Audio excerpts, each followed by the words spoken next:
Alrighty, guys. Let's get after it. 1/16/2026, 5:56 p.m. It's a little later. I got off work later than I would have liked to, but these things happen. Got to make money. Got to pay the bills. You know how it goes. Anyways, divisional round week. The Rams are coming to Chicago. I believe that they're already here. I believe the team is already in Chicago. Oh, trying to get acclimated. I know they were doing that at practice The Bears earlier in the week. Were the Rams doing that? Yeah, the Rams were. How were they doing that? Turning the AC up? Yeah, they turned it up so it was only 72 in their stadium. They were preparing real hard for this game. You know what, dude? Props to them. I mean, hey. So there's an argument to be made for this, what I'm about to say. So apparently the Bears have been practicing with no heaters. All season, right? Which like ever since winter. I did not know that. Yeah, I just found that out as well. I think most people did. And a lot of people are now raising the question, like, hey, is this, like, contributing to the soft tissue injuries that these guys are having? I don't think so. Yeah, I mean, that's neither here nor there. That's all, whatever. But if I were to sit here and say that I'm 100% confident that the Bears can win this game, I'd be lying. Can win or will win? Because there's a difference. Will win this game. They can win this game. 100% confidently say they can win this game. Yes. Absolutely. Will they win this game? I cannot confidently say. The defense is truly like the sore thumb in this situation. It's a coin flip. Yeah. Which team's going to show up? Like, if the defense can play all 4 quarters, then, yeah, we'll win this game. If the defense shows up for 1 quarter, we will not win this game because of the fact that, like we said last episode, the Rams can easily put up, like, 35 points. Well, apparently that's what Alex Smith thinks going to happen. Well, Alex Smith because he told is a moron. He told what's her face Kay Adams. He said, I think the Bears are the weakest team in the NFC. Matt Stafford and Sean McVay might hang 50 on them. Well, apparently now also because Sean McVay is just such good friends with Matt LaFleur. Because Matt LaFleur's brother is on his coaching staff.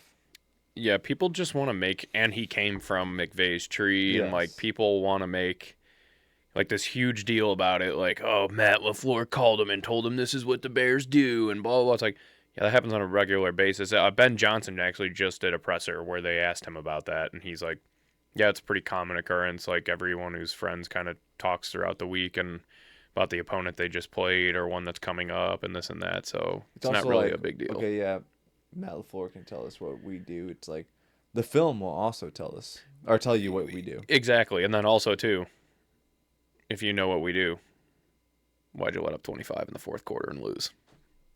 Just saying, maybe I wouldn't take advice from the guy who just blew up gave up 25 points in the 4th quarter and, did what he does best in the second half is just coach conservatively and blow it. We also don't know if I mentioned it last time or not, but I think we all should know by now at least that he was on the Falcons staff when they blew the 28-3 lead in the Super Bowl. Yep. So he's very famous for this move. Yeah. This is not his first time.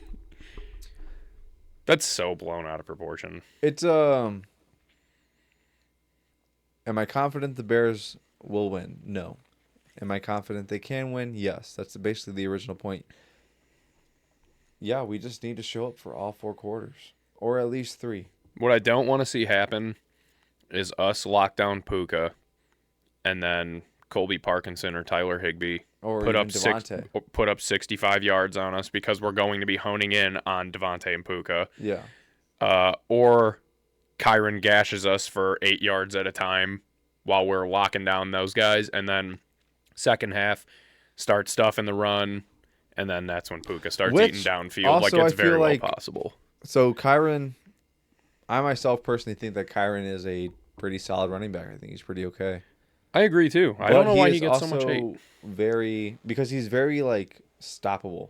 He's not like a back that is like, dude, like, this guy's like this guy is a factor. Like, he is, like, huge, like a Derrick Henry, let's just say. Yeah, Kyron no, I know. Williams Yeah. is not that. Like, no, he's not getting the ball 30 times a game. Yeah, he's very, like, you can shut him down. Yeah, stoppable is a very good word. Plus, he's not good at holding on to the ball. You can easily take him out of the game, like remove him out of the game. Yeah. And honestly, it comes down to our front four, which we've complained about the entire year. And their O-line is good. Yeah. And they are also getting reinforcements back. They are getting their right guard back from injury, I believe. So there's a lot of things that come with it, but it's going to be cold as fuck. Yeah, it's going to be very cold. Possibly snowing. It's going to be very windy. It's Chicago football in January, you know. It's going to be cold AF. This is what we as Bears fans look forward to the most. More like when we know the Bears are going to be in the playoffs, this is where home field really comes into play. And if we can get through this game, we got a good shot, dude. We need the same juice in this game as we had in the Packers game. I don't want to see this team be like, all right, it's not the Packers anymore. It's not as big of a deal that we beat them. It's like, no, this one is even bigger of a deal. Forget the rivalry. This is even bigger than any of that. I also feel like, though, with that being said, Ben Johnson kind of gives me the same vibe as Sig. Yes. Where after we had beat Ohio State, Sig was like, well, I got 3 weeks to humble this team now. Yeah. 100%. I feel like Ben Johnson has that same mentality where he's like, I've got a fucking week to get this team back on track. And not even, it's even shorter than that. It's like, that game was Saturday. It's like, I've got 36 hours to get this team back on track. Yeah, and it's also a lot of stop looking at clips, stop watching the hype videos, stop listening to all the shit about fuck the Packers, stop watching the handshake, stop listening to the weather reports, stop doing this. We had our fun for 12 hours. Yeah, lock in. You got to enjoy it. We woke up the next day, time to get back to work. Yes. We have to focus on our game plan because we have a lot to try and improve on from that last game. That fourth 100%. quarter was fantastic, but the other three, Ben trash. Johnson even came out. The biggest thing, we said the defense.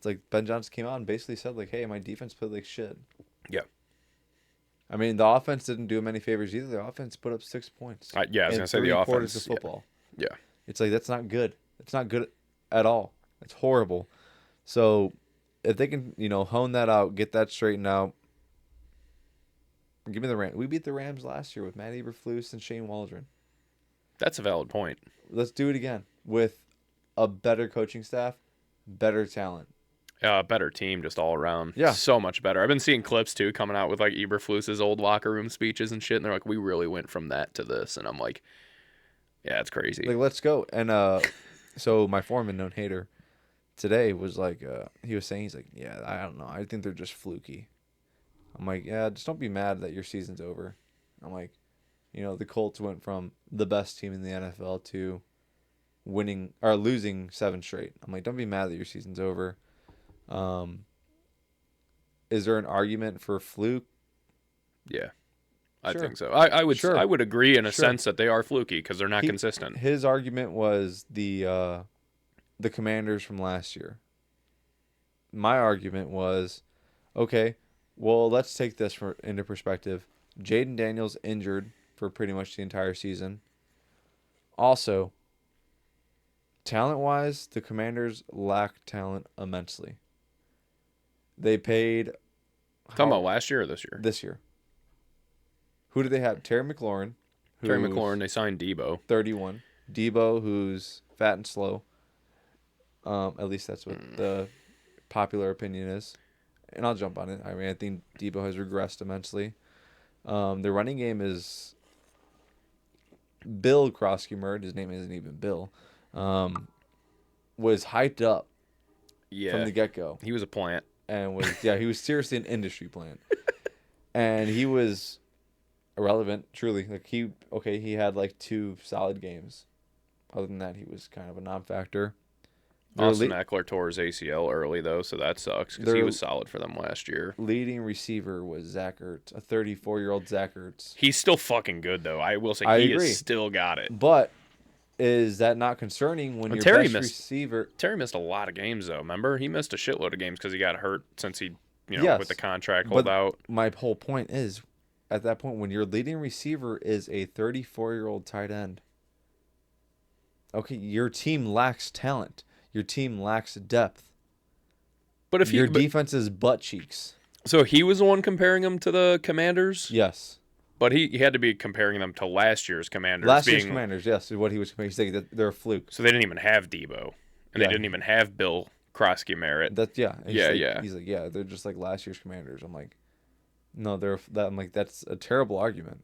I don't know about that. I don't disagree in a sense, because I was kind of thinking about this too, because I was thinking about like next season what to expect. Think about that. Okay, so let's just go position for position. Wide receiver 1. Let's just say it's still DJ Moore for the Bears. DJ Moore compared to Terry McLaurin, pretty equal. Wide receiver 2, Commanders. Who is it? Jahan Dotson? I would argue it's Debo, but I mean, yeah, it's one or the other. Okay, so Rome, compared to them. Rome, who I hate. I was about to say. But he is better. He should be better. Wide receiver 3. Let's say it's Olamide or Luther Burden. It's Luther Burden for sure. Luther Burden is miles beyond better than the Commanders' wide receiver 3. Yeah, I would say my argument would be this is the exact same thing we've talked about. Watching every other team do this year after year was like, okay, is this a fluke year because C.J. Stroud's first year, and then is he going to regress when people have film on him? Or Jaden Daniels' first year, is he going to regress when people have film on him? Or Bo Nix' first year, is he going to regress when people have film on him? Like, we have said that about every other team. They got a first round bye. It ain't no. I do not give any credit. I shouldn't say any. I do not give the majority of credit to him for why they have a first round bye. I will say that obviously he touches ball on every offensive play. All the credit would be going to him. They are winning. It's just the numbers aren't there though. Like his numbers this year are literally the exact same as Caleb's last year, and people were dogging Caleb Williams, but they're sucking off Bo Nix this year. Basically is just like this Bears team, on paper at least, at the bare minimum, is better than last year's Commanders team talent-wise. I would agree with that, but I could see that's why I say like I kind of agree with the fluky thing, because I think other people are saying the same shit we've said about all those other teams, where they're like, all right, now the first year head coach. The biggest thing too is also our offensive line, which we complained about. Jaden Daniels had a butt cheeks offensive line. Our offensive line, who is going to be here, I mean, Darnell Wright's more than likely going to get extended. It's top 3 O-line in football, yeah. I mean, going forward, they are good. Yeah. And that's the biggest thing. If you can give your QB time, which is why Jordan Love looks good, if you can give him time where they're making sandwiches back there, it's like the quarterback's probably going to look pretty good. He has all day to make a decision. Yeah. So I'm like, dude, I don't know that. And I would be the first to admit, because I'm a Bears fan. I know when it's fake and when it's real. I'll be the first to admit, like, this team's just not that good, dude. I'm like, I will say it now. Our defense sucks. That's our Achilles heel, is our defense right now. And 2018, if you want to make the comparison, when we went on a playoff run, granted it was, one game. But the team all year was legit. Our offense, honestly, was like... It was not good. It was kind of mid. It was our defense. Yeah, our defense carried us. Our offense was mid. Matt Nagy was like a flashy, like, cutesy, as you like to say, cutesy offense. Trick plays all the time. And we loved it. Yeah. It worked until we got a whole year of film on it. And it's like, all right, how do we pick this apart? But now it's like, okay, let's look at the other side now. Let's go to, present time. Ben Johnson is proven in his systems and the way he calls plays. 2 years in Detroit. Detroit honestly probably could have made a pretty good run at winning the Super Bowl if they didn't have 15, 16 players on IR. Shit, if not more. Yeah. Yeah. And even this year. Yeah, I mean, it's like shit. The Lions are not a bad team. And I even told them today, like, one of my things too is like, do I think the Bears will win the division again next year? No. No. I don't think they do. If the Lions can stay healthy, I think it's the Lions division. I don't know, because I don't know what the contracts and shit look like off the top of my head, and like what everything's gonna be. Like, who knows if even David Montgomery stays there? So that two-headed running back monster, like, they'll be okay without him. They'll be okay without him, but like they that can find changes another Monty in the draft. They could, or they couldn't. I don't know how I feel about them. Talent to Also, be like, if we drop Monty, Depends who their offensive coordinator is going to be. That's another thing too. We got some guys looking for jobs. Dude, honestly, they're obviously it's not like a Cliff Kingsbury. Go to Detroit. either Cliff or Mike McDaniel. Yeah. Like legitimately, that would be the two top candidates to go there. Yeah, I mean, dude. that would be make the most sense to represent like a Ben Johnson style, highly offensive team. And I will say though, I'm like, Nagy, we did a shitload of trick plays when he was the coach that first year, All but the like, time, dude. and everyone expected that from Ben Johnson. We haven't done too much crazy shit this year. We've done, I would say, at least one every 3 games. Because most of the time it's like they don't work. Most of the time. Like the Packers game. I feel like they're a little more often than maybe one. I guess it depends the on how Packers crazy. game we had this last game. Yeah. We had the one where Cole Kmet was like supposed to throw a pass. It looked like it was either going to be to Caleb or Colston who was running out, and I'm like, this just isn't working. Like this is stupid. It's an awful play call. In the scenario too. Yeah. And like Cole Kmet's like running with it, looking downfield. I'm like, just run. Like just run with it. Just tuck the ball, run. Now kind of thinking on it too, that it almost makes sense that we had less trickery this year, because when you think about the stat of 7 fourth quarter comebacks for Caleb, it means we were trailing a lot. You're not really pulling a lot of trick plays when you're not up by 21 like the Lions were every game on everybody. And that was another thing he said. He's like, he was trying to make the argument of like, dude, they just have so many comebacks. I think they're frauds. And I'm like, there definitely is a case for that. But on the other side of it, it's happened so many times where it's like, it might be a real thing. And one of the other guys I work with saying too, who's also a big Colts fan, he's like, dude, they've just come back and win so many times where it's like, this team just locks in. This team is just capable of coming from behind, taking the lead, winning. Yeah, this also, though, reminds me very much of my argument for the Milwaukee Brewers going into the playoffs this past year. Yeah. Because I said the same, because they led the MLB in comeback victories, and I'm like, as great as that sounds, and they were a really good team, but it's like, that's not a good stat to champion, because it means you're losing every game, and you have to will out a win every time, which is awesome to prove that you can do it. The thing is, in the NFL, it's easier to do than in the MLB. The MLB, you have 162 tries to do it. I don't know if it's easier. In the NFL, you have 20 tries. Yeah, but like game for game, like individual game to do it, it's a lot easier in the MLB. You can score 9. I'm not saying I want you can bat wins. around an order 2 times in an inning. I don't want these wins. I don't want close like cardiac wins. I hate it. You love to be able to see it. Yeah, it's good to know we're capable of it, because we don't have to be counted out. We definitely don't like it. Yeah. It's definitely not comfortable. I'm like, I would much prefer like a Browns or Cowboys situation or Eagles situation where it's like dominate. Yeah, we're like clapping their cheeks. I want that. But it's like, if I know my team's capable of coming back and rallying and winning, it's like, cool, awesome, great. It's like, but eventually it's like, yeah, I don't disagree that it can happen. I'm actually just really curious now, like kind of like thinking about this game, because one thing that I've seen obviously that's going on at the moment, at the current time, is a lot of coaches are interviewing for head coach's job. A lot of coordinators are interviewing for jobs. And it's kind of ridiculous that it happens for teams like Robert Saleh just interviewed for a head coaching job. It's like, this team's in the fucking playoffs.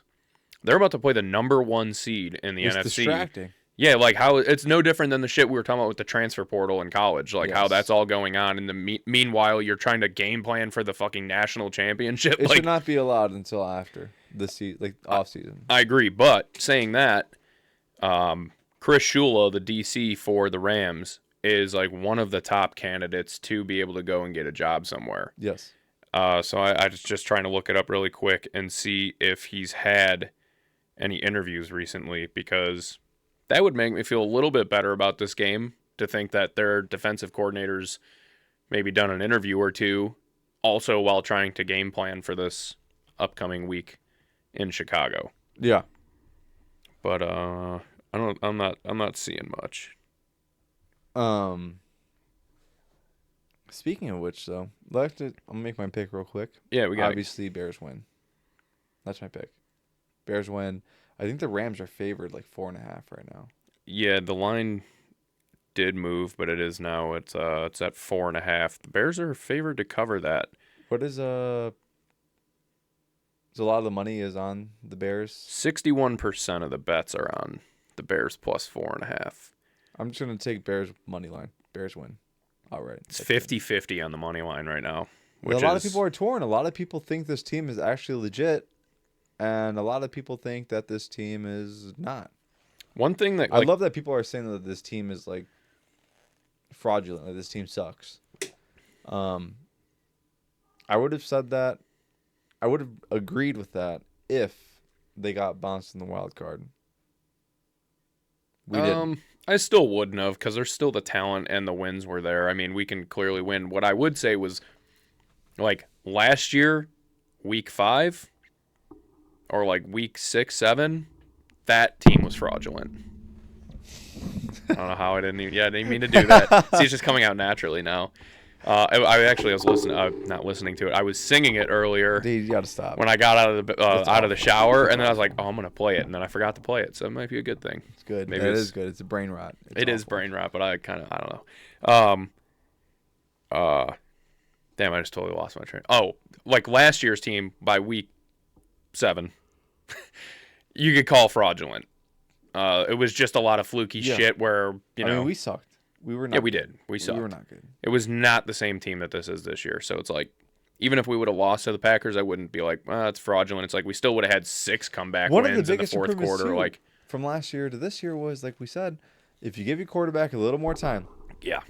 Dude, the O-line is... Caleb didn't get sacked 68 times this year.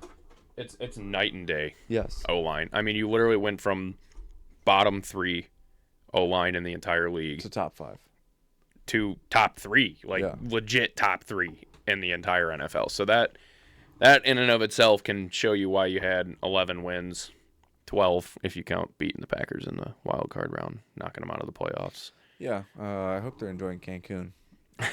One thing that gives me pause about this game though is the odds on touchdown scorers, because like your immediate thought when you think Bears. No defense. How are we going to stop Puka? How are we going to stop Devontae? Our run defense is pretty ass. Abysmal. As we've seen. Our pass rush is garbage. Exactly. So and we should be able to get after Matt Stafford because he's an older QB, not that mobile. Like, come on. Let's figure something out. Let's start Tyree Stevenson. Let's start Kyler Gordon. You have the passing touchdown leader. Yes. Coming in Chicago. Devontae Adams is only minus 120 for a touchdown, and Puka's minus 110. Every Rams player and Bears player after that is plus money for a touchdown, which to me comes off as sus. Very sus. Yeah. Very sus. How the fuck is Puka minus 110? You'd be dumb not to put $500 on Puka Nacua for a touchdown against this Bears secondary. Yeah. Unless they know something. It seems a little goofy to me. Is the script in our favor this year? Well, I don't know because that would be awesome. I would say based on, I mean, if you want to base it off of just what I just said, then you would say that the Bears are most certainly going to lose because anytime touchdown scores for the Bears, we got DeAndre Swift. He's the first one, plus 145. Colston Loveland, plus 200. Kyle Monangai, plus 230. Bro, the juice on the Bears players. So they're expecting us to just like... They're expecting like a field goal game. Yeah. They're expecting like 2 defensive... gems. Puka probably get one. Devontae probably get one if Puka doesn't. But even Kyron at plus 130 going against this Bears run like what are we talking about? How the fuck is that possible? Super sus. Rome plus 260. Well, that guy sucks. DJ Moore plus 320 for a touchdown.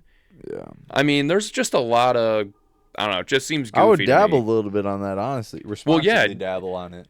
Definitely, yeah. Like I was saying, there's some juice on any Bears player, like legitimately. But I don't know. When you look at the line and the total, the total's 48.5. How is everybody that fucking? Yeah, it's kind of crazy, right? I think the biggest thing for us too is like, this is a game where we really need to like get takeaways. We need to get that. I think that is why those numbers are the way they are. That's why the lines are the way they are. Defensive points would be massive. I put a bet in earlier this week. I'll read it off because I know I still got it on here. Go for it. I will have to log in really quick, so it'll take about 2.8 seconds. 2.8 seconds. So we're going to go 1 Mississippi, 2 Mississippi. Bang. There we go. Tell me I gamble too much. I dare you. I did put in a bet on the Bears-Rams game. I put in like a gigantic parlay just to kind of make my account balance like an even number. So I just threw like $3 on it. I forget how much it was to win. I'm going to pull it up. And now the app's not loading, so that's cool. 7-pick parlay. So I got first pick on the parlay, Bears defense, anytime touchdown score. Dude, I don't hate that. I think we definitely get a pick 6. I do have Devontae Adams for 2 touchdowns. Puka over 7.5 catches. Rome over 2.5 catches. Kyron over 1.5 catches. Kyron over 63.5 rushing yards. And I got the Bears at plus 3.5 at the time, which kind of sucks now because I'd like to take the 4.5 instead. But yeah, either way, obviously, yeah, it's go Bears, bear down. I think we're gonna win. I really do. I have us going. In my bracket for work, I have us going to the NFC Championship. If we can get through this game, I think the road gets clearer. Well, I mean, then there's only one more game to win till the Super Bowl. I but know. I'm just saying that I just think it gets clearer. I think the road gets, honestly, playing the Seahawks less at home bumpy. would be nuts. It would, but the Seahawks, in my opinion, and this is my opinion, and I could be wrong. People can insult me in the comments. I hope you do. I hope you either insult me or praise me and agree with me. I think the Seahawks are a beatable team. I think the Seahawks are a team that the Bears could handle. Well, I think we could beat anybody. I mean, with the amount of points we can team, score. Honestly, the Rams scare me the most. They are the most well-rounded, well-coached team. The Seahawks. Yeah. You shut down JSN. You rush Sam Darnold. Make them make bad decisions. The run game. The run game is all right. It's pretty good, actually. It's but mid. It's pretty good. Based off fantasy and what I've seen, it's mid. I mean, their defense carries hard. Which defense does win championships? Everyone knows that. They're 10th in the league in rushing yards. Yeah, I don't know. They're merchants. I know. The big thing, really, I think that plays a factor in if we can make it on to that round. And that's if the Seahawks even win, because I guess we could really move on to that game. Let's go for it. We'll go a little bit out of order, but Sam Darnold's questionable all of a sudden with an oblique injury going into that he's game. Going to play. He said himself today that which, of course, they are not going to let Drew Lock get the start. But he puts on for his city, though. In their press conference today, Clint Kubiak mentioned that Jesus. That's the name, by the way. Why does he not have a head coaching job He yet? is also on the table for head coaching jobs. He should, because I feel like 3 years ago he should have had a head coaching job. Yeah. But he was saying that Drew Lock took first-team reps today in practice. So it's like, how serious is this oblique injury? Is it... Oblique ain't nothing to play with, dude. When you're throwing a football, not. I mean, think about it. When you're throwing a football, you turn your body. Your oblique is, very involved. Even just doing this motion right now, I can feel my oblique, triggering. It's involved. Very involved. For a quarterback, it's damn near everything besides, your legs or your physical arm itself. Yes. I mean, it's a full body motion. Yeah. I mean, obviously the Niners defense we know is not very good, but if the Niners can make through this game, all signs are pointing towards Fred Warner being activated. Yeah, that's another thing too. For the NFC Championship. Yeah, he ain't making it back for this one, but yeah, if the NFC Championship comes around, he is definitely going to be taking some snaps. There's no shot. Crazy. It is insane. That's honestly insane. It is insane, but Fred Warner's a dog, dude. He's a dog. He's a dude. What was his actual injury? Do you remember? Because I was trying to remember too. I know he twisted his ankle around really bad, but did he break his ankle? Was it? I don't know. Is it dislocated or fractured? Because to me, I just don't feel like it's that crazy. An ankle ain't nothing to play with, though, dude. I mean, players have come out and said, I would rather break my ankle than sprain it. A high ankle sprain is awful because the littlest thing can set you back to square one. Exactly, but that's a sprain though. So that means like that's like when you're hurting, but you're like, oh, I can do this, and then you could fuck it up more Yes. on a regular basis. Yes. Where like Yes. when it's broken, You you're can like, just be out, you can be at home and like make it worse. Yeah, but when it's broken or fractured, you're like, I'm off this thing. I'm not Yes. messing with it. But I think to me, it's not shocking because broken or fractured, I don't know. It's like usually most bones at tops, it's like 8 to 12 weeks for a broken bone. I mean, you're better off breaking a bone than you are tearing a ligament or a tendon. Yes. By a long shot. So if it's a broken ankle, fractured ankle, So 8, 12 weeks maybe. Goodness. So they opened the 21-day practice window for him, but the original injury was in week 6. That's what I'm saying. Like, that was a long time ago. Like, people forget that it's been... Dislocated and broken ankle. But that's better. That's better to have a broken and dislocated because, again, you're talking week 6. So Ricky Pearsall's questionable. That's 12 weeks. That's 3 months. 3 months for a super athlete who eats clean, takes care of himself, works out, is very young, and has the best trainers around him at all times. I don't think 3 months is very shocking for him to be back. Too, though, dude. That is true. He does. He does have the substation. Yeah, the fucking EMF shit going on or whatever. But I don't think I'm like as shocked by that. Hats. That's coming a lot of chatter around that. Yeah, it's tinfoil hats. It is kind of, well, if you were in a tinfoil hat, it might protect you, but it might. It's like some Alex Jones type shit. It is, although it is valid. It is a valid argument that those things. Sure. I mean, it's like, okay, let's talk about chemtrails. Well, that's another one too. But like, did you see the pictures that came out about like the trees on the opposite side of the stadium from the I don't like the electrical substation that's over there? No. So the trees on the opposite side of the parking lot are all completely fine, and then all the trees that are next to it are just dead with no leaves. So, well, and there is fact to back up that like electrical interference is like a real thing. But again, like I said last episode, it's like, well, they've been practicing there since the 80s, so like that's what I was just gonna say. I'm like, you made the argument that it's like, okay, how long have we been doing this? Mm-hmm. Like, what's going on? Like, okay, now it's a thing. Yeah, the substation is the scapegoat right now. It definitely is. It's the scapegoat for all the other shit that's going wrong with the NFL. Yes. Is there a substation next to fucking MetLife Stadium? Because Aaron Rodgers' Achilles, Malik Neighbors' ACL, fucking underneath it, dude. There could be. Speaking of which, though, for the Giants, things are looking up.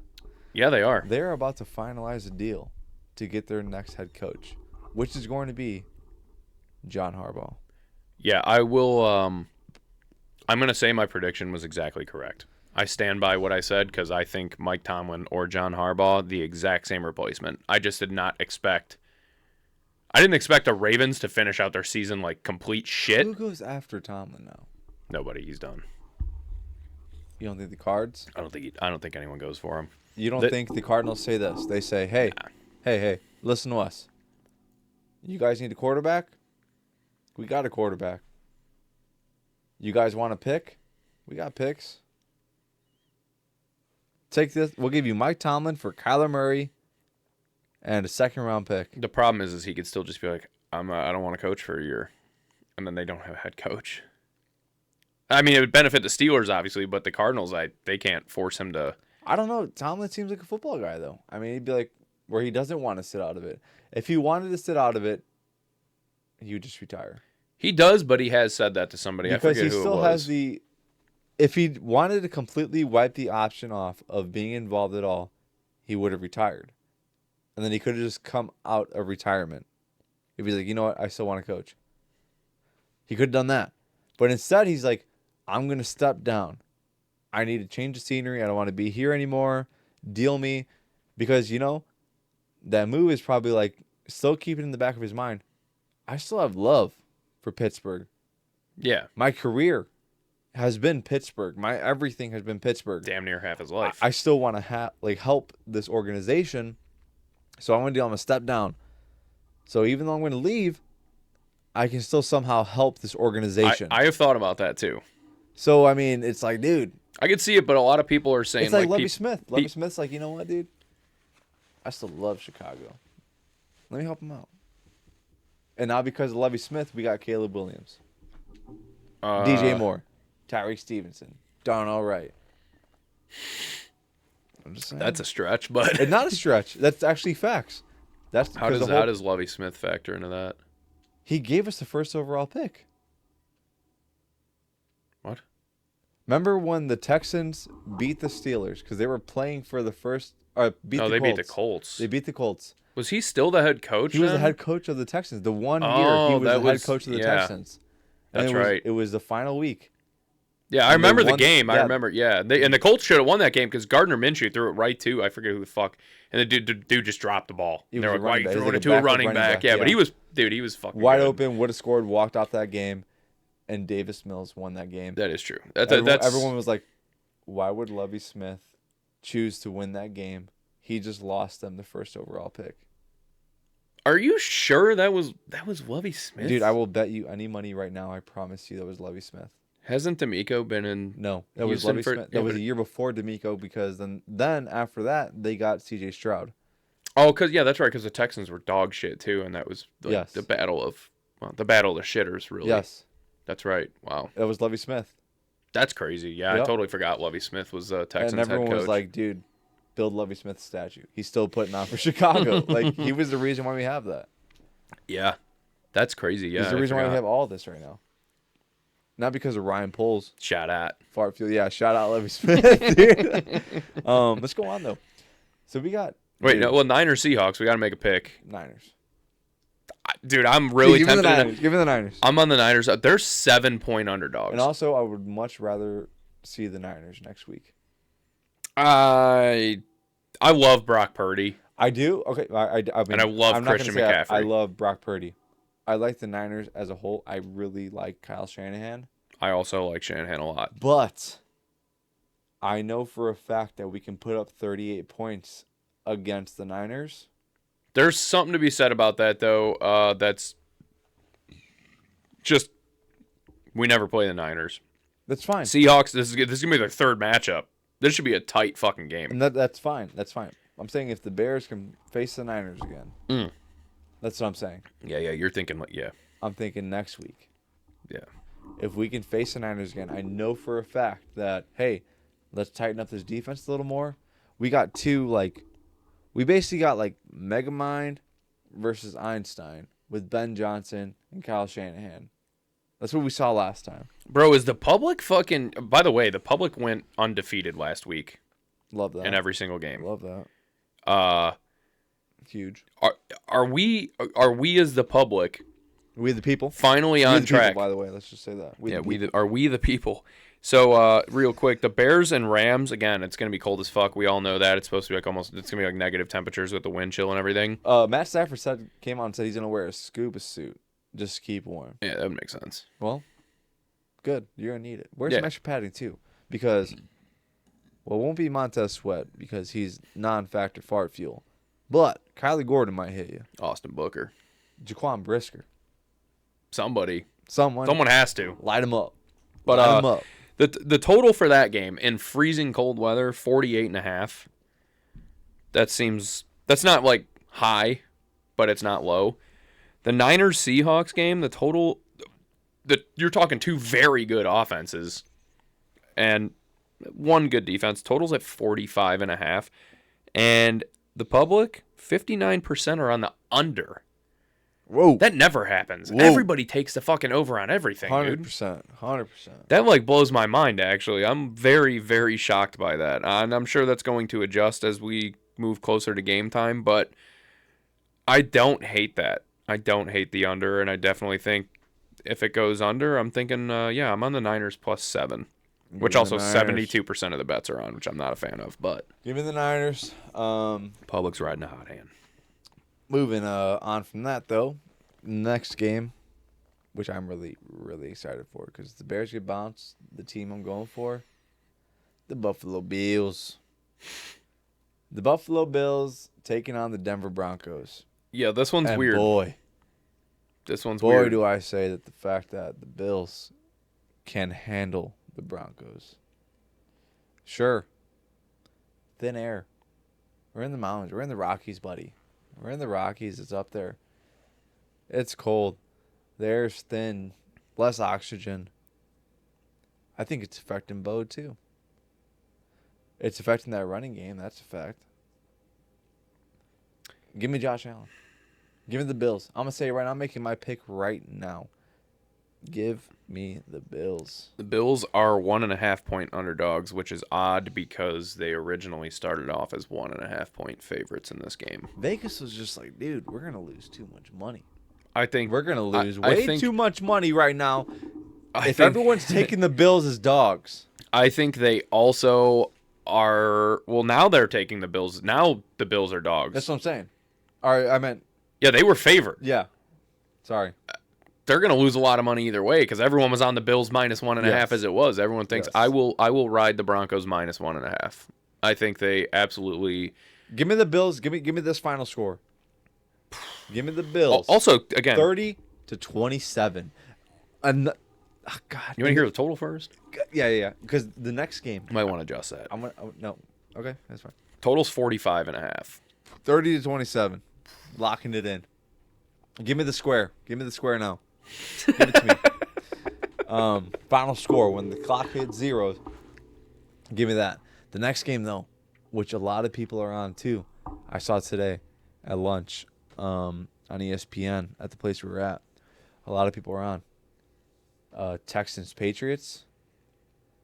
Every single analyst was taking the Texans. I don't like that. I saw that. I love it. I saw that and I said, you know what? The Patriots are about to see a real defense.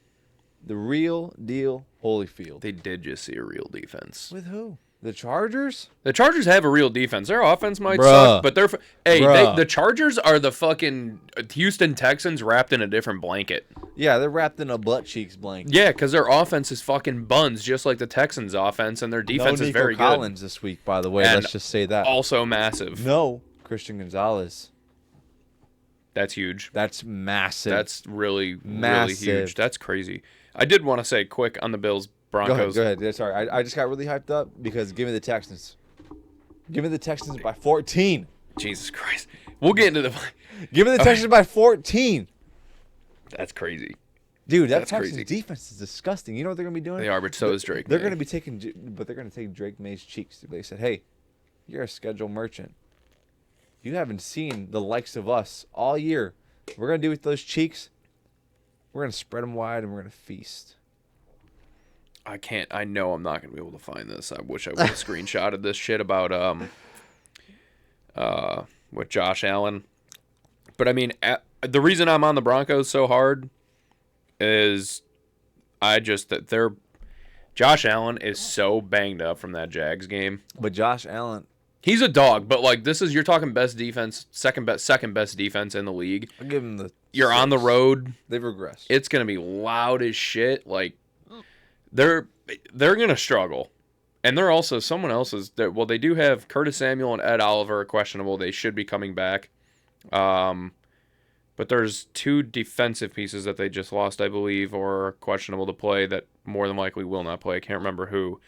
But yeah, Josh Allen is super banged up, and this is not the team you want to be playing after you just got tossed around by the Jags. I mean, they got lucky to win that game in the last minute. This Denver defense is relentless. They really are. And if Bo Nix can even... again, they are the Houston Texans... Or not the Houston... They are not the Houston Texans. That was my Chargers comparison.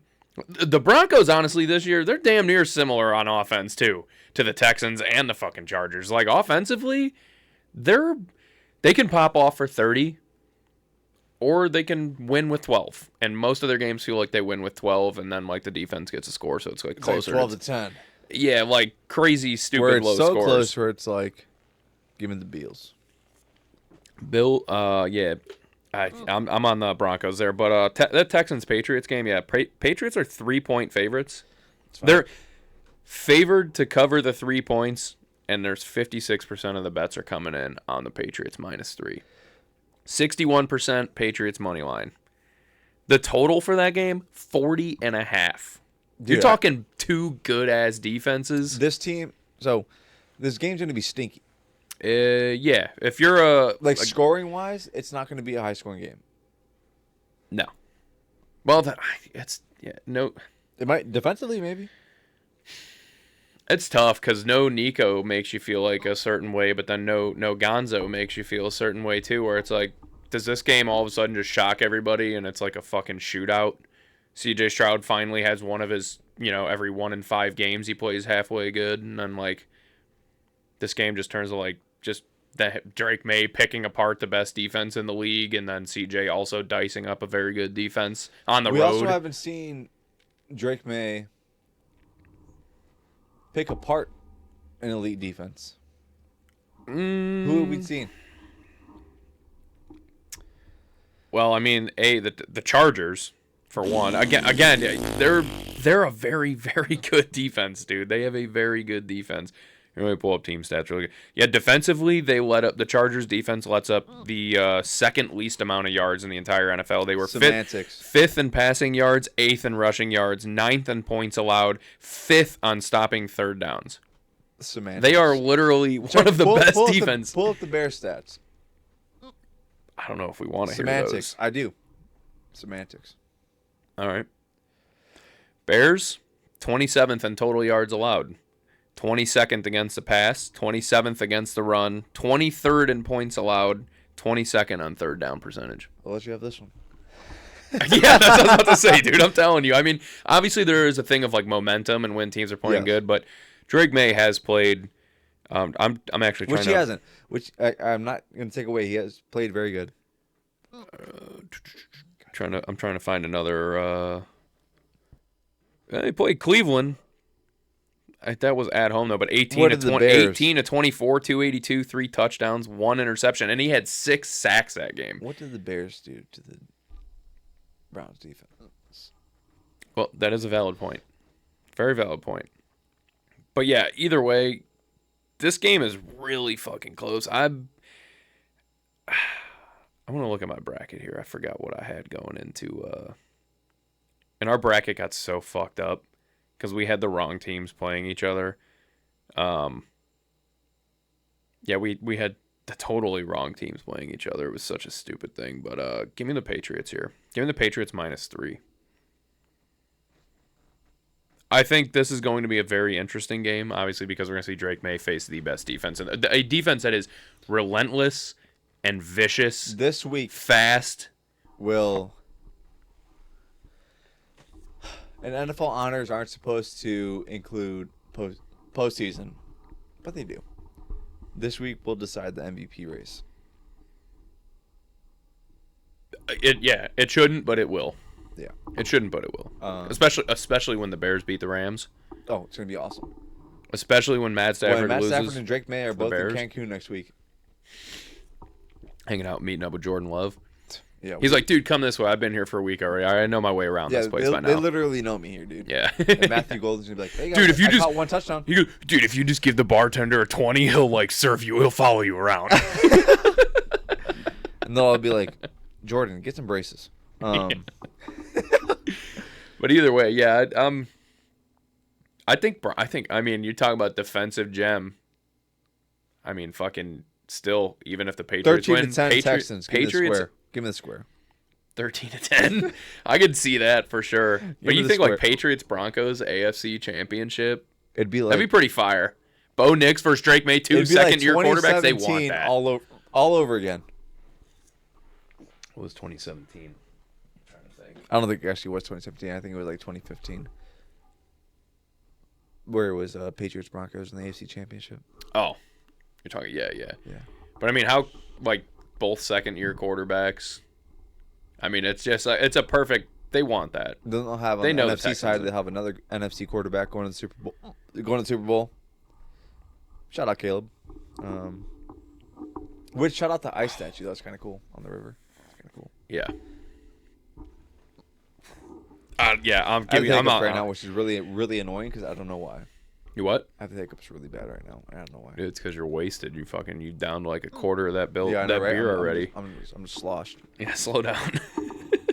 I guess still while we're sticking on football here, because I do have a lot of other stuff here that is not football related. I'm just going to kind of rattle them off here. Let me just double check, make sure. We already talked about Harbaugh. That's crazy. That's awesome. Did you see the surveillance video of the cornerback from the Bengals, Cam Taylor-Britt? What I mean, obviously it came from Dov Kleiman, so Cam is extremely lucky to be alive. Like, What all happened right, shut there? up, fucking douchebag. But like, yeah, he went through a green light and then punched it and then just slammed into a parked car and rolled his shit. It's like Did he, like, lose that some- is literally the definition of the Bengals defense this Did he, year. like, Like, lose there's something just traction, or not what moving, happened? and it's like, let me fuck this up. Like, just so Yeah, crazy. I don't understand. Like, did he lose traction? Like, what happened? He's on the Bengals defense. That's what happened. I mean, it's legitimately is the perfect It was epitome. crazy, dude. It's a Bengals defense in a nutshell, dude. Yeah. It's a parked car and rolls his shit. I mean, Yeah. what is I have no explanation for what could have happened because it didn't sound like it was spinning. It didn't seem like he was moving even that fast. Like he was probably on his phone. In all fairness, like that's just really what it more than likely was. But and I did want to bring this up because I know I mentioned this last episode about how Terry Bradshaw was talking about Mike Tomlin not really being a great coach. But he's like, he's a good coach, but he's not a great coach. And then we, had the whole argument about, like, what quarterbacks did they have and blah, blah, blah. And someone I did see post a interesting thought. If Mike Tomlin is such a great coach, how come there's no Mike Tomlin coaching tree? You always hear about, like, the McVay coaching tree, the Belichick coaching tree, the fucking this. Like, they're all out there. Out of the Belichick coaching tree. Well, Josh McDaniels tried his shot at head coaching. I guess Belichick's a bad example. He was butt. Belichick's a bad example. McVay, who? Parcells. Well, LaFleur's from McVay's. They count him as his. But I mean, you hear about like coaching trees, and it's like, who's Tomlin? Who can you Who's coach? half these guys? I mean, I think that's a weak argument. I mean, modern day football coaches, wherever they come from.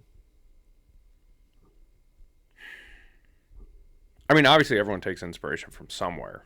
So like you could always And that's pull facts. back to Sure. like, oh, Yeah, sure. this guy, that Yeah. guy. But I don't know, when you look like a Sean McVay is like the biggest, easiest example to make because, I mean, he just is. It's just so plain as day with him. I had seen something too. Speaking of coaches, real quick, actually, before we forget about it, Stefanski to the Dolphins.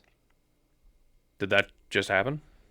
I think it was earlier, No shot. but I don't think that's. I think he true. just interviewed. I think he interviewed there, which would be a terrible situation.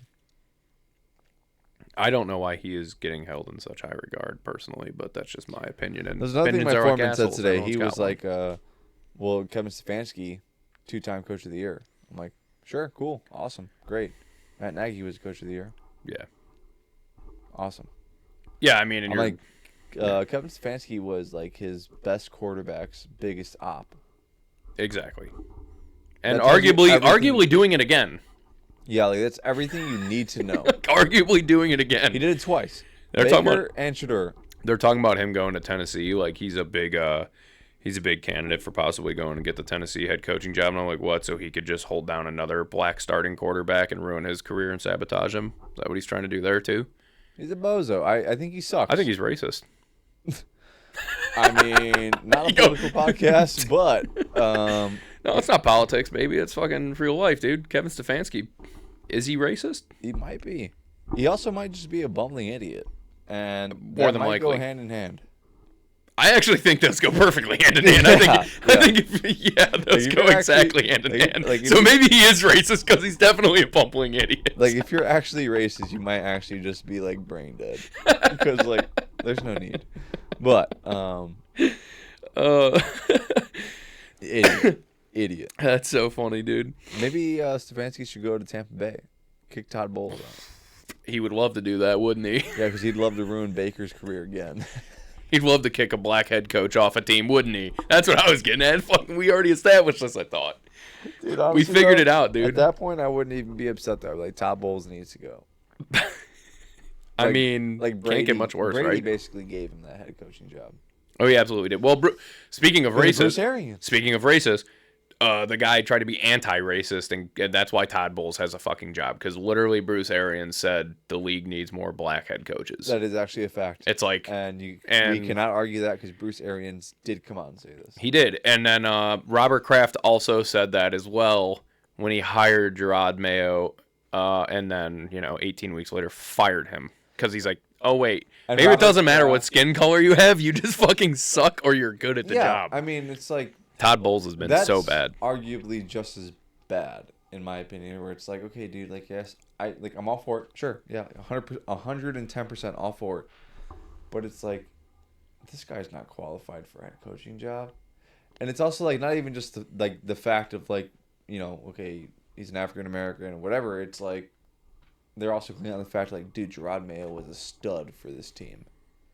Which is like all valid point, but not every player is a great coach. Okay, yeah, Jeff Saturday was an awesome offensive lineman for the Colts.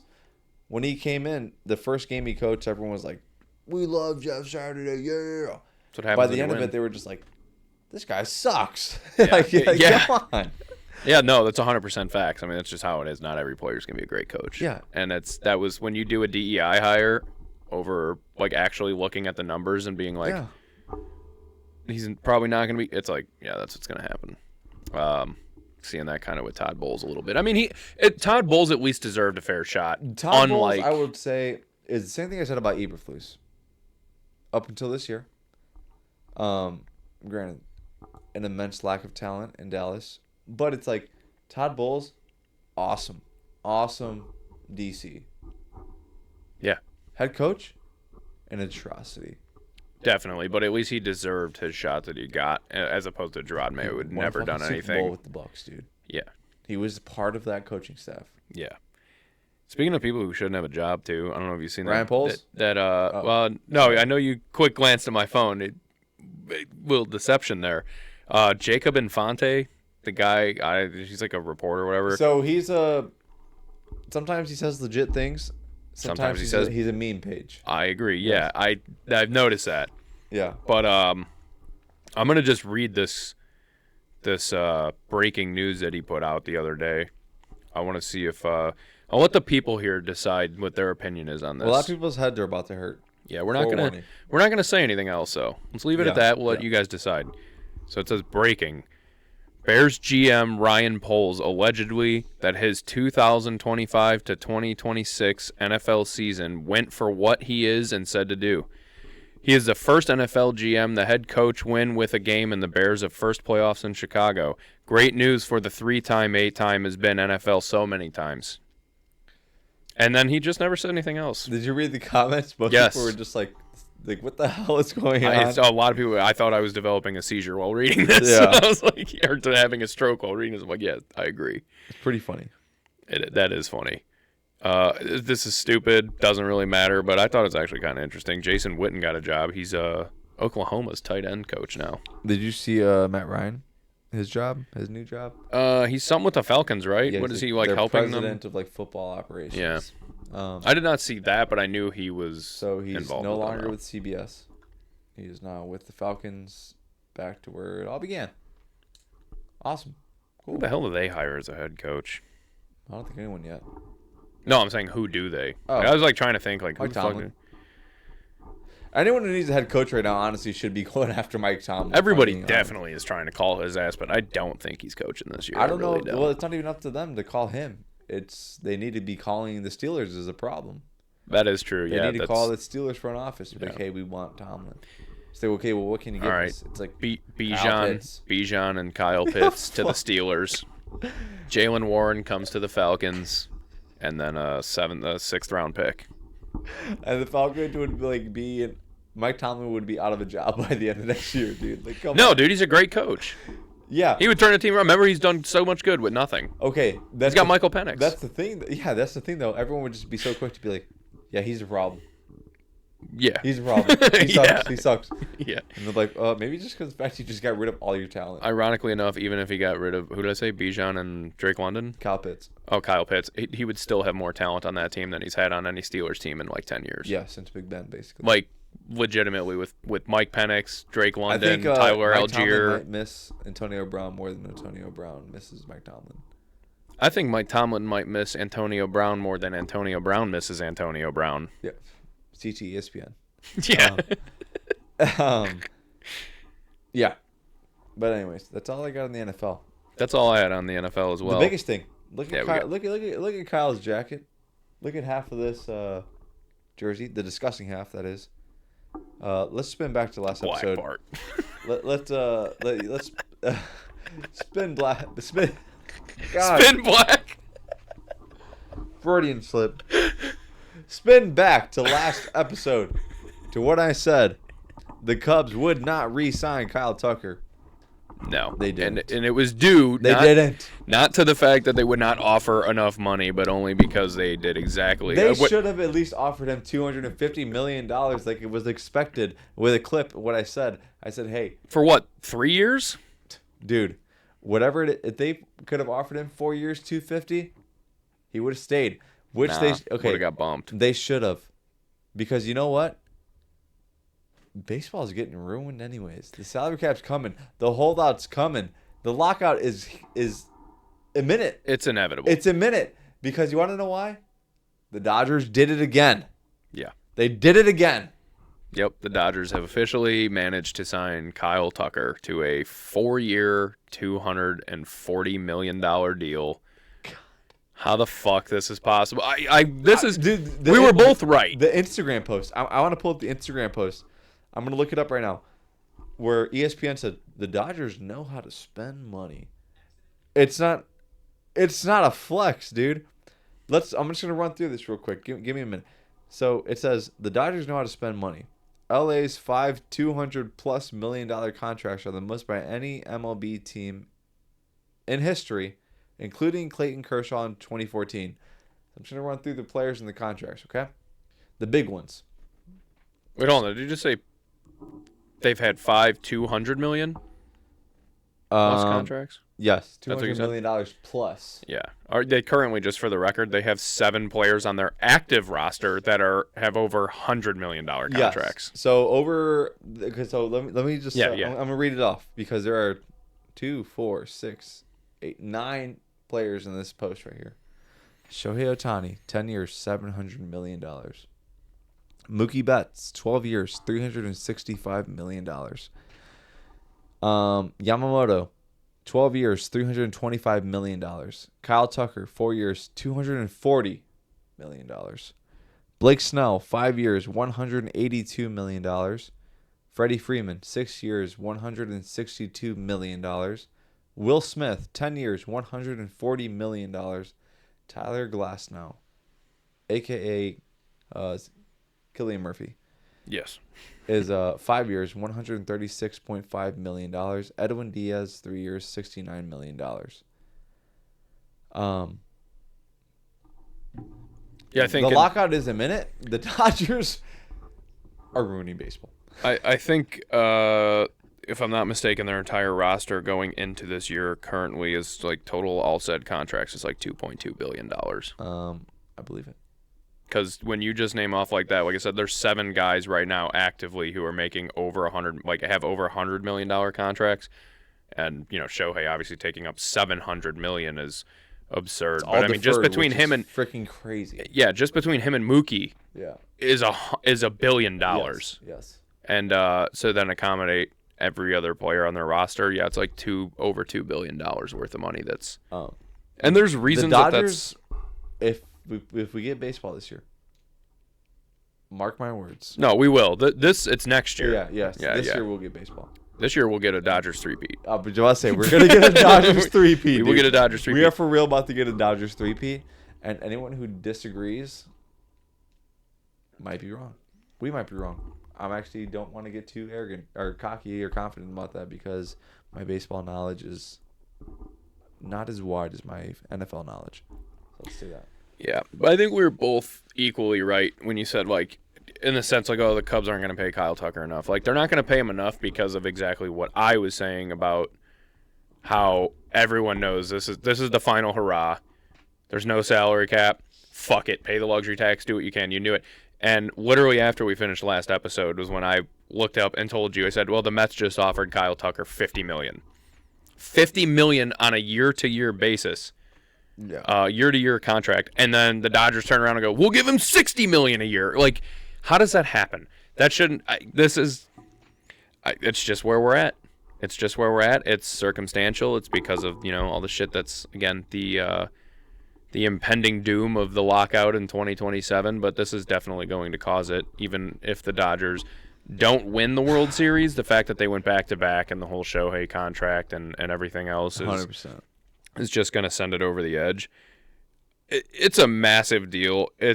We've had big fucking deals though, dude. I mean, yeah, another big deal. Probably the second biggest deal as of current moment. It might rank second, might rank third, depending on where Tariq Skubal signs and when he signs. It's huge, dude. Yeah, it's massive. Bo Bichette God is officially New signing York Mets. with the New York Mets. So Once again, the other team that just keeps like the owner. Who did they sign last episode? They didn't sign anybody last episode. The Mets. We were talking about the Mets offered Kyle Tucker $50 million, but last year they signed Juan Soto for a bigger contract than fucking that's what it Shohei was. even Okay, got. Yes, you're correct, because that's what it was last episode. Because today I was thinking, and when I got the notification about Bo Bichette, I'm like, they just signed someone like literally a couple days ago, didn't they? But no, it was they offered Kyle Tucker. But yeah.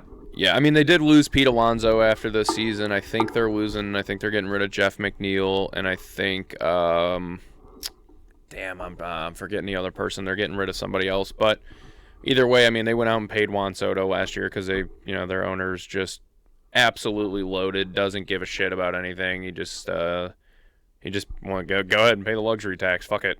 I'm going to put the best roster together that I can and still blow it in the, not even make the playoffs because they had the worst choke job of all time other than the Packers in the wild card round versus the Bears. But, yeah, Bo Bichette and the Mets, 3 years, $126 million. Crazy, dude. Crazy. Deservedly so. So on Kyle Tucker's contract, so it's 4 years, $240 million, guaranteed. Opt-outs after 2 years 2 and 3. $64 million signing bonus, $30 million of it's deferred, $57.1 million a year in net present value after factoring in deferrals. It's a record by $6 million. That is just insane. I can't believe that, Insanity. actually. And then also another really big one that's not getting talked about because it's overshadowed by the Kyle Tucker and Bo Bichette thing, which are bigger deals. But the Red Sox signed Ranger Suarez from the Phillies for $130 million. I saw that as well. Huge. That's huge, dude. Gigantically huge because their starting roster now, their starting pitching lineup between Ranger Suarez, Garrett Crochet, Sonny Gray, who they got from the Twins. Okay, I'll be right back. Brian Bello. I have to go tinkle really badly. It just hit me like a freight train. It kind of hit me too. Don't forget front to back. Carry the show, please. Yeah, I mean, that starting lineup, once again, Ranger Suarez, Garrett Crochet, who, god damn, the year that guy had last year, my god, that was phenomenal. Sonny Gray, Brian Bello, they have an excellent starting lineup that, good for them. Good for the Red Sox. I'm not a fan, but good for them. They're not the Dodgers, so, I don't necessarily hate them. We did miss out on this as well after we finished last episode, in typical fashion where we end an episode and then there's like gigantic news afterwards. We seen that, the Mets had offered Kyle Tucker $50 million, but on top of that, the Cardinals traded Nolan Arenado to the D-backs. I am not 100% positive on any of the details because I didn't get to look into that. Got a little bit busy, and then other baseball news just really started taking off. The Kyle Tucker thing was really the big focus of the league because, everyone was going to wonder where one of the best hitters, one of the best players all around in the league was going to go. And, of course, he goes to the Dodgers because, why not? Fuck everybody else, right? So that was big news, too, even though he's getting up there in age. And another thing that I kind of wanted to talk about that I thought was very interesting, especially because, anybody who followed this show for the last year and caught us all through the MLB season and everything knows how much we talked about Aaron Judge and how many homers he had and how many homers he had in Yankee Stadium because the T-ball field. Yeah, the T-ball field. Yeah, it's basically Roman Park T-ball field. Shout out. Alex's field. Dude, what's actually really crazy, though, I want to say real quick. The press boxes are now painted black. During the summer, that's a really stupid move. Kind of, yeah. It's really hot in that. I mean, I'm although sure. they're so fucking hot anyway, it's just solid wood, Yeah. just no Yeah. no insulation or anything, just like a wooden box. It's like just, being in the hole in prison, dude. Yeah, I got hit in the face with a baseball one time on a pop fly there. Damn. Yeah, it wasn't fun. But I also made a huge play one time on third base. Gotta love The that. ball hit straight towards me, caught it, went slow motion. Remember, like it was yesterday. The Oh, ball yeah. was coming towards me, and I just felt like it was going slow motion. Got it. Team, they loved me for it. And then one time I struck out. My coach is like, dude. Only once? Well, it was one time that really resonated with me. My coach was like, dude, don't worry. He's like, it's no big deal. Even Sammy Sosa strikes out. I remember I was like crying. I'm like, I'm not even a Cubs fan. Yeah, you're like, yeah, exactly. The Cubs suck. Yeah, I'm like, I'm not even a Cubs fan. But anyways, quick little story. That's hilarious. I will say I want to make a comparison because it just kind of made me think about it right now when you're talking about I think when that happens, it's like the perfect timing of like the angle, trajectory, speed of the ball, rotation of the ball. When you're like when someone hits like a total like straight hot shot right to Exactly third, at you. like exactly at you. Where you said like it's in slow motion. It's like when you're driving on the highway and looking at the car next to you, and the rims look like they're moving like really slow, and then they start turning backwards and shit. You know what I'm saying? Like the spokes look like they're going backwards. It's like how does that happen? Can anyone explain that? By the way, So I've been wondering that for my entire life. Why rims do that? When I've you're, noticed like with cameras, like if you record one, it'll look like it's not moving at all. Yeah. And that's just because like the frame rate, Which refresh makes rate sense. cannot keep up. But in person with your own two eyes, when you're watching a car Personally, on the highway, I've never had that happen to me. Like just watching it. You've never fucking No. noticed that ever? No. Like Oh, please tell me in the comments if anybody here has noticed this, because this is something that's bothered me literally my entire existence. Maybe you're just like a TI 1000. Maybe you're not real. Maybe. That motherfucker is not real. Yeah, right. I'm a T1000. But going back on the Aaron Judge and the whole home run thing, this is going to be very interesting for stats going forward because, you know, Bobby Witt is a very, very, very, very highly touted player across the league. The Kansas City Royals are moving in most of the fences at Kauffman Stadium by 10 feet, and they're lowering the height of the wall as well. Oh, jeez. So Bobby Witt's about to be Yeah, well, I know. That's what I'm talking about, because it's like Bobby Witt was in MVP conversations this year. Like, he actually was in MVP conversations with Aaron Judge and with Cal Raleigh. Obviously, the home runs really separated the two, and we know who ended up winning it unfairly. No, I'm just kidding. But Bobby Witt was actually up there in MVP conversations. So, like, now they're, okay, what a coincidence. Well, fucking bring the fences in 10 feet and lower the height of the wall. So, it's T-ball 2.0. It's Yankee Stadium 2.0. Bobby Witt. I would hate take that. his. Truly, I actually hate that. Yeah, I do too. I Bobby agree. Witt though, He's awesome fucking hair. awesome. He's awesome hair. I love. Awesome hair. Awesome player. I love Bobby Witt. Bobby Witt Jr. is phenomenally good at baseball, and he deserves all the praise that he gets. But look out for the stats this year, and I don't know for sure. Maybe by next episode I'll be able to look into it and see if I can't figure it out right now in a matter of minutes. But if there's prop bets on player totals for the MLB season coming up, I'm taking whatever the fuck Bobby Witt's total is for home runs. I'm smashing the over. Sure. Because he's going to have 35 plus home Bet runs. the house on it, literally. Yeah, I can now, actually. Yeah. Yeah, that's a good point. I actually can do that now. But I am not even kidding. I think Bobby Witt has more than 35 home runs going into this next season. I don't even doubt he has 40 plus. Yeah. I don't hate it. And that caps off everything that I had. And I also have to urinate. So this episode, guys, thank you so much for listening, for tuning in, for watching, for listening. Don't forget to like, share, comment, subscribe. Wherever you're listening, leave a rate and review. If you're watching on YouTube, again, like, subscribe, spread the word, tell the people. It really helps us out. And as always, we really, really appreciate you guys checking us out. Catch you in the next one. hi, Craig. Bye, Craig. Hanks.